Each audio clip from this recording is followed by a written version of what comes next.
Reliance Jio. ప్రస్తుతం ఈ పేరు దేశంలో చాలా మందికి తెలుసు. Welcome offer, happy new year ఆఫర్ల పేరిట high speed 4G mobile internet, unlimited calls, SMS లను తొలుత ఫ్రీగా ఇచ్చిన జియో తర్వాత prime membership, summer surprise offer, ధనాధన్ ఆఫర్ అంటూ వినియోగదారులను ఆకట్టుకుంది. దీంతో లాంచ్ అయిన కొద్ది నెలలకే జియోలో ఇప్పటి వరకు 12 కోట్ల మంది కస్టమర్లు చేరారు. అయితే అంతా బాగానే ఉంది. కానీ తాజాగా జియోకు సంబంధించిన ఒక షాకింగ్ లాంటి వార్త తెలిసింది.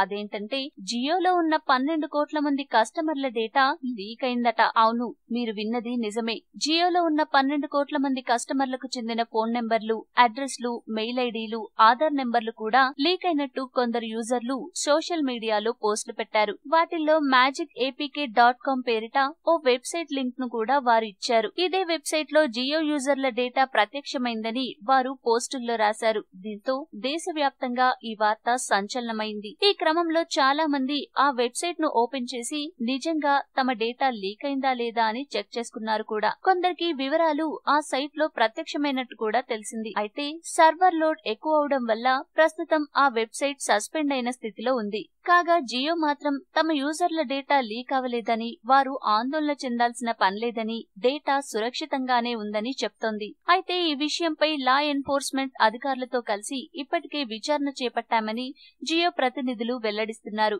ఈ క్రమంలోనే జియో యూజర్ల డేటా లీక్ తో సంబంధం ఉన్నట్టుగా భావిస్తున్న ఇమ్రాన్ చింఫా అనే ఓ వ్యక్తిని రాజస్థాన్ పోలీసులు అరెస్ట్ చేశారు. రాజస్థాన్ లోని సుజంగఢ్ పట్టణంలో సదరు ఇమ్రాన్ అనే వ్యక్తి ఇంటర్నెట్ సర్వీస్ ప్రొవైడర్ గా ఉన్నాడని, అతనే జియో డేటా లీక్ చేసి ఉంటాడని తెలిసింది. దీంతో రాజస్థాన్ పోలీసులు అతన్ని అరెస్ట్ చేశారు. ముంబై నుంచి ఓ టీం కూడా రాజస్థాన్ వెళ్లి వివరాలను పరిశీలించనుంది. అయితే ఇమ్రాన్ చేతికి జియో యూజర్ల డేటా ఎలా చిక్కిందన్న సమాచారం మాత్రం తెలియలేదు. ఏది ఏమైనా ఈ డేటా లీక్ నిజమే అని కొందరు టెక్ విశ్లేషకులు భావిస్తుండగా, ఇదే నిజమైతే దేశంలోనే అత్యంత భారీ డేటా లీక్ ఇదే అవుతుందని కొందరు చెప్తున్నారు.